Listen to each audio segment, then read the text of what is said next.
Buat kalian udah biasa belajar tajwid dimanapun, di kelas, di sekolah, di TPA, kalian mungkin udah biasa dengar istilah izhar, ikhfa, idgham, tapi kalian udah pernah dengar belum tentang yang namanya naber? Kalau di tempat kalian belajar ngaji itu dibahas tentang naber, kalian beruntung banget karena naber ini termasuk sesuatu yang paling jarang banget dibahas di kelas tajwid atau di tempat-tempat belajar ngaji. Makanya kesalahan banyak banget di seputar umat kita sekarang nih. Orang udah ada yang udah terkenal bacaannya, udah ngajarin ngaji juga, tapi mereka nggak ngajarin naber. Dan banyak juga yang udah ada rekaman-rekaman murotalnya atau rekaman-rekaman dia ngimam sholat gitu kan. Tapi pas kita dengar bacaannya Al-Fatihahnya misalnya, di Al-Fatihah itu ada naber, tapi nabernya itu nggak ada sama sekali. Naber itu seolah jadi kayak hukum bacaan yang udah terlupakan gitu loh. Makanya sekarang kita bakal ngejelasin sama kalian naber, agar pembahasan naber ini terus jadi eksis di kalangan umat muslimin. Let's go! Jadi naber itu apa sih? Apa sih itu naber? Kalau izhar kan jelas, idgham jelas, ikhfa itu apa, iklab juga gimana gitu kan. Kalau naber itu apa? Naber apa nih? Naber baru denger nih di kuping kita nih apa nih naber?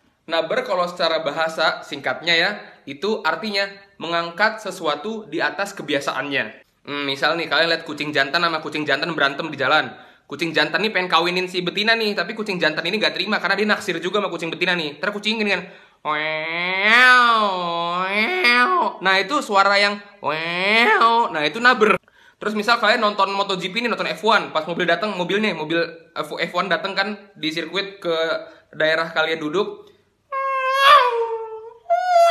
itu suara, nah itu naber. Kalian lagi ospek misalnya di kampus-kampus, terus si apa sih cutting apa bahasanya lah, orang-orang yang ngerjain kalian pada kayak, woi, push up yang bener.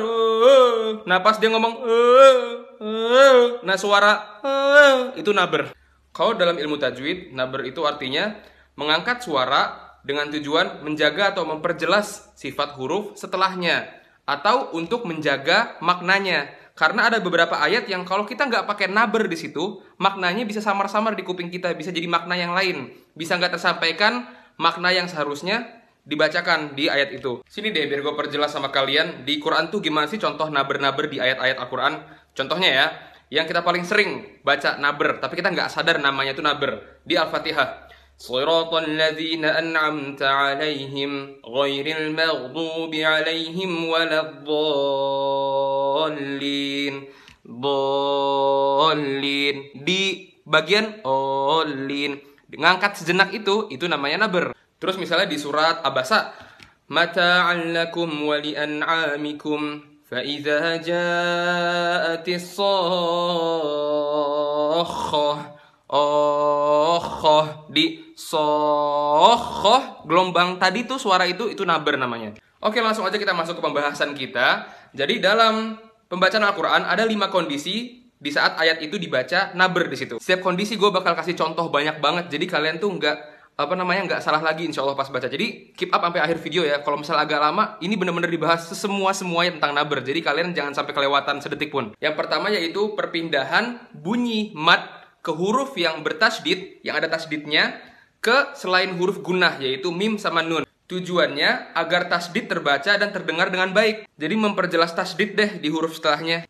Contoh yang pertama di ayat As-Saffat ayat 1. Was-saffati saffa, was-saffati saffa. Bukan was-saffati saffa. Kalau gitu kan nggak jelas. Ini setelah so yang panjang tuh yang ada matnya ya, itu fa-nya ada tasdid apa nggak ada tasdid, kan nggak jelas kalau kita baca was-saffati saffa. Apa bedanya sama kalau nggak ada tasdidnya? Was-saffati saffa, kan jadi nggak kedengeran tasdidnya, makanya kasih naber di situ. Wa batsa fiha min kulli dabbah. Nah kayak gitu. Terus di ayat terakhir Al-Mujadalah, la tajidu qauman yu'minuna billahi wal yawmil akhir yuwadduna man haddallaha wa rasulah. Terus contoh terakhir yang tadi di Abasa fa idza ja'atis shakhah. Nah kayak gitu. Kondisi kedua yaitu ketika waqaf. Waqaf tuh berhenti ya. Ketika waqaf di huruf yang ada tasdidnya, yang bertasdid selain huruf gunnah. Ingat ya, kalau gue bilang huruf gunnah berarti nun sama mim. Contoh ayat tentang berbakti kepada orang tua, biar kita berkata-kata yang baik. Fala taqul lahuma Jadi salah kalau misalnya kalian baca fala taqul lahuma uff. Bedanya apa? Karena kan di fa-nya itu, di akhir potongan itu, fa-nya ada tasdidnya. Untuk memperjelas kalau itu ada tasdid, angkat suaranya. Fala taqul lahuma uff. Makanya orang banyak yang pertama-tama belum pernah belajar naber, habis itu dia udah nemuin irama yang enak nih buat ngaji. Bacalah surat Al-Isra. Fala taqul lahuma uff. Padahal harusnya ada nabernya, jadi nggak diperjelas tuh tasdid di huruf fa-nya. Makanya belajar dulu naber sebelum kalian masukin irama. Biar setelah kalian udah tahu tentang naber, irama kalian nggak hancur karena mulai dari nol iramanya. Nah, habis itu di Al-Qiyamah nih, ini sering banget dibaca. Yaqulul insanu yawma idzin ainal mafar. Ainal mafar. Jadi di akhirnya itu kan ada tasdidnya, mafar. Kalian angkat suaranya.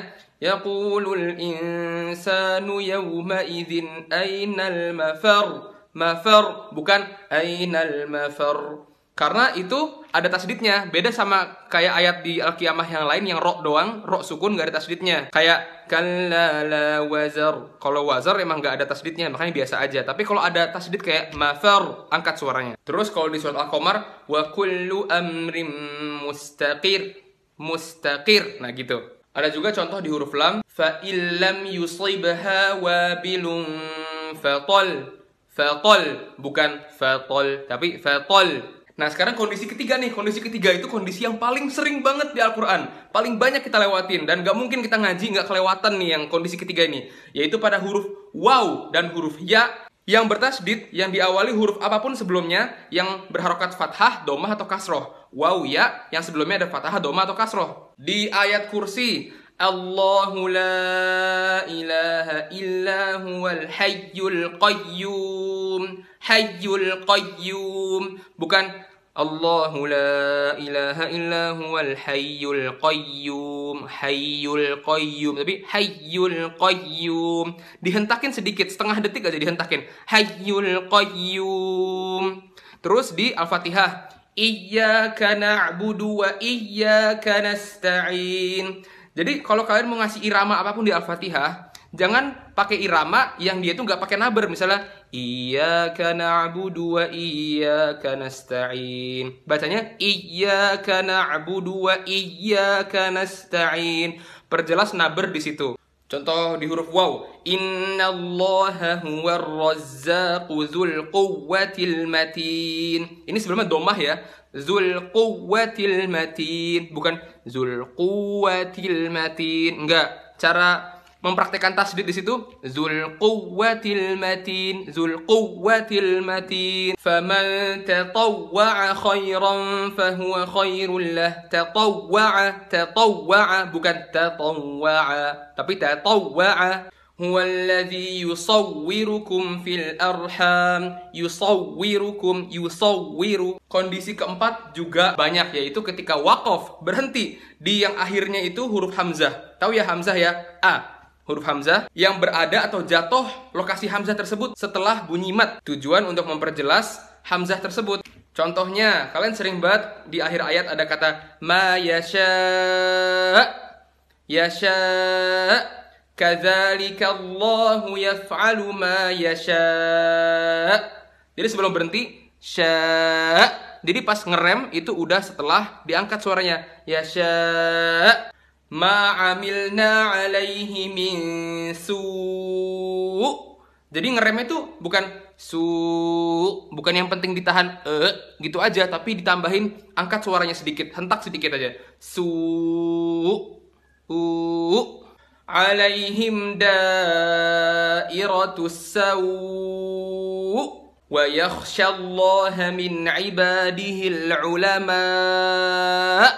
Terus ada ayat lain yang ada kata auliya. Contoh lain di surat Fusilat ya.